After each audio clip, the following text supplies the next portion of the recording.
back to Data Center News Asia. We are at yet another studio. We're very mobile. We're roving people.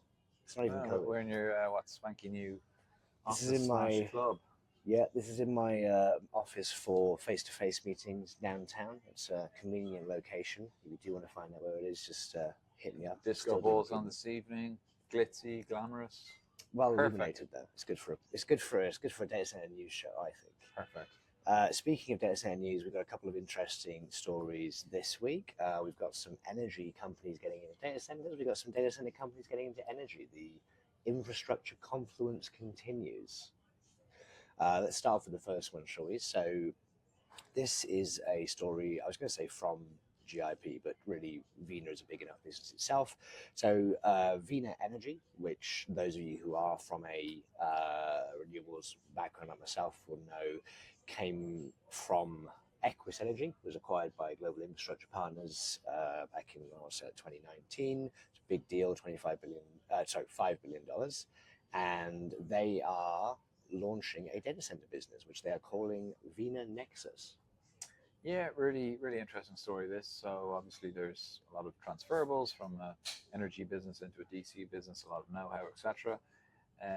But yes, they've launched Vena Nexus with a apparent focus on AI facilities. So it mentions that they're going to be focusing on developing AI training and inference facilities around the region. Yeah, so they're touting some pretty massive numbers. This is, we've seen this from people like Goodman, AGP, ESR. When they get into the business, it's all about big gigawatt scale announcements. So let's see how this vets down. But they've said 3 gigawatts is their supposed pipeline. Yeah, it's their target. And then they mentioned they've got a gigawatt of AI-ready projects that have, quoting here, secured land, power, and permits. Yes, which would be quite some achievement. But I mean, let's be fair, if we look at the ingredients required to develop this, they certainly have access to some capital. I'm sure they've raised more capital now since GIP. This is Blackstone owned here, but they're actually BlackRock owned. So one for DCD there. But yes, they've got certainly access to capital. They have a 38 gigawatt renewable portfolio across the region. So this includes wind, solar, hydro.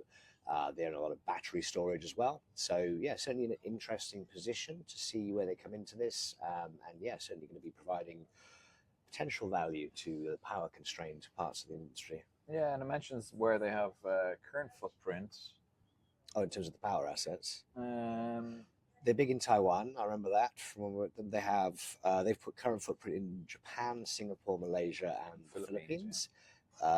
Vena, I'm pretty sure, also has a lot of assets in. This is Nexus, though. This is Vena Nexus. Oh, yeah. So this is specifically the data center assets. Yeah. Okay, so and Japan, then looking Singapore, to enter South Korea, Thailand, Australia as well. Interesting. Well, there you go. So exciting one. That's one to watch, yep. I think, for that one. Thinking of traffic the other way, I saw that NTT are launching an energy storage business that they're calling NTT Anode Energy, which is, well, I'm not going to criticize. It's not the most original name, but it's not the least original name. That's a perfectly average name, NTT. Fair play. But yet they're saying they've got a 340 megawatt hour battery pipeline or portfolio across 23 locations, and that's in 9 of Japan's regional energy grid service providers. And so they're going to be looking then, I presume, to provide BESS solutions to non-NTT businesses, to external customers as a profit line for them. Yeah, interesting.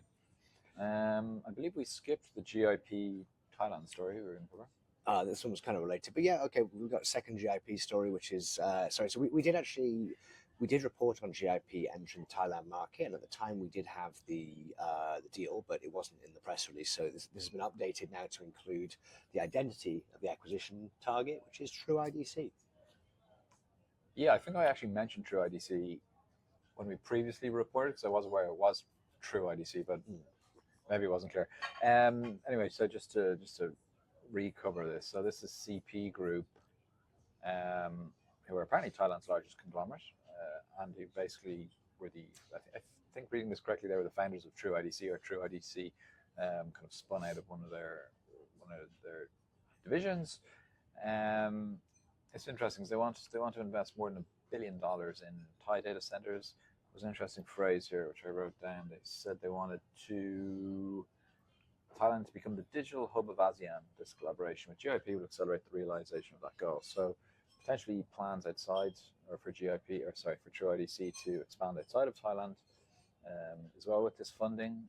But yeah, interesting. And as I mentioned a few weeks ago, definitely want to keep an eye on. Yeah, so we're True IDC at the moment. They've got the project with the Couple unnamed assets in hyperscaler. Thailand, yeah. And I guess this capital would include expansion of those that's already been announced, as well as new ones. There's no real detail here on exactly what they're investing $1 billion into.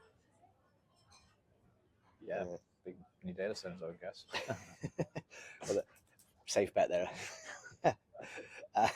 CapitaLand have launched another data center in Yecheon-gun, which is This is in still in Gyeongsang. Gyeongsang-buk-do. Gyeongsang-buk-do. Yes, that's where it is. So this is described as an AI cloud data center, and 110 billion won have been invested into this facility. So it's about 10 megawatts. Yeah, this is interesting. A couple of interesting things on this, just worth highlighting. Public-private partnership. So I think either the first or one of the first of this kind of facility, of this kind of arrangement in Korea. Expects to provide its cloud services from second half of this year, 2025. First public-private. So like outside of Seoul, we want to contribute to the revitalization of the local data industry and strategic expand new data centers according to customer demand. It's interesting because there was another article this week on the tech capital. They were interviewing some executives, but yeah, they were basically talking about South Korea's spending of 478 billion won, or 350 million USD, on 445 projects for different products and services related to AI. So public-private partnerships, part of that. There's a lot of ministry involvement. So, I mean, this is, we did so earlier in the year about Japan's new set of policy goals. They're setting out to be an AI leader in the region, and Korea seems to be hot on their heels in terms of trying to be a facilitator for the expansion of the industry. Yeah, and it seems also the idea as well is to help kind of stimulate regional economies as opposed to just having everything centralized around a greater Seoul area as well. So, yeah, interesting one. Another one to keep an eye on. It's a relatively small facility, I think. Yeah, that particular one. 10 megawatt. 10 megawatt. That's actually feed. So if you read down, it says translating to about 6 megawatts of IT. So yeah, small facility, but an interesting one nevertheless. KT were in the news again, this time in Vietnam. So we know there's a large amount of investment from Korean industry and infrastructure into Vietnam, whether that's in the form of wind turbines, actually, or Samsung's mega factory there. But yeah, so KT have gone in with Viettel on an AI technology partnership. Doesn't specify exactly what this is, but they are taking personnel from the KT GDC organization, so their global data center business. So there's definitely something to do with infrastructure here, infrastructure, GPUs.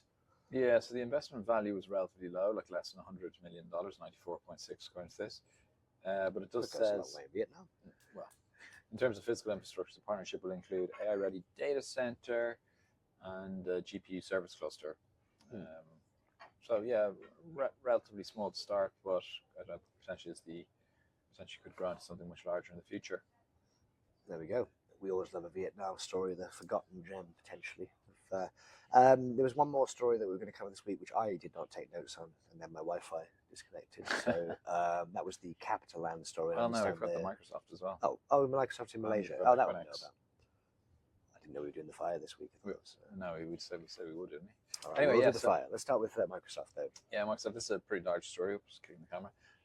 They've opened up their Malaysia region, so this is being called Malaysia West. 3 zones, AI ready, hot in the heels up there. Indonesia announcements. Was that 2 weeks ago? Yeah, this will come as a shock to hopefully no one, because they have obviously taken up a large amount of capacity, bought a huge amount of equipment, and done a lot of work in Malaysia already. Self-build as well. Yeah. So they've been So whether you're a vendor supplying to the self-build, whether you're leasing capacity to them, I think a lot of people will be chasing Microsoft business in Malaysia. But yeah, the region is now live. And is that all the 3 zones all around KL, or is it in Johor? No, this is just KL. Okay, just in and around KL. KL. They mentioned as well they'll be helping the Malaysian government with their AI initiatives, etc., including one called Vena AI, which is I think kind of supporting government essentially. So congratulations for that. That's been a while coming. I think it was announced in 2021 originally. Yes. So I suppose they wanted to dot the various I's and cross the various T's before they've made the public announcements to get up and running. Yeah. Let's do this fire then, shall we? What's happened to the Equinix data center over the weekend? Yeah, so we're covering kind of a week and a half for this video. But yeah, relatively small fire caused a small outage in SG1, which is one of Equinix's, I think the first one by the name of convention here in Singapore in the Ayar Raja Crescent area. They were down for about an hour. So StarHub, ViewQuest, Synctel were amongst the services impacted. It was only in 2 data halls though, minor, localized. But yeah, something we don't also want to see in the industry. See, that's why we weren't covering it. You don't need to bother the Equinix ops team. It's just an hour, it'll be fine. The ramifications even for that are big in this sector, so that's why they call it mission critical, eh? Yep. CapitaLand, sorry. So they are moving an asset. I didn't have a chance to read between which fund and which fund. Yes, actually 2 assets. So CapitaLand, Ascendus, and Rhys are buying 2 assets from CapitaLand. They're 9 Tai Seng Drive facility and 5 Science Park Drive, which I think is a kind of a mixed use development, which has a DC. The number for the 2 assets, 700 million SGD, about 550 million USD. They mentioned, one of the things they mentioned here is they've got an additional 30 years on the lease, I think, for both. Or certainly for the Tai Seng one, which is a major one. No sense looking at my screen, though. The Wi-Fi hasn't come back, so I've got no idea. Yeah, 30-year lease. They're fully leased. Within that 30 years, there will be renewals coming up and things like that. And they mentioned that there's potential to potentially get upticks in the leases and things like that as well. So, just really a case of CapitaLand recycling capital amongst its different groups. There we go. Well, always interesting to see how companies do that, recapitalize, actually realize the profits from these assets as they gain value over time. And for more discussion on that, you can visit the investor forum at the DCT event in Bali, which we will be at in about 2 weeks' time. Yeah, about 2 weeks' time. So hopefully see you all there. Otherwise, say Happy Friday. But this has been recorded on a Tuesday, and you'll be watching it probably. I don't know. We'll catch up. It's been a busy month. All right. Cool. Thanks, everyone.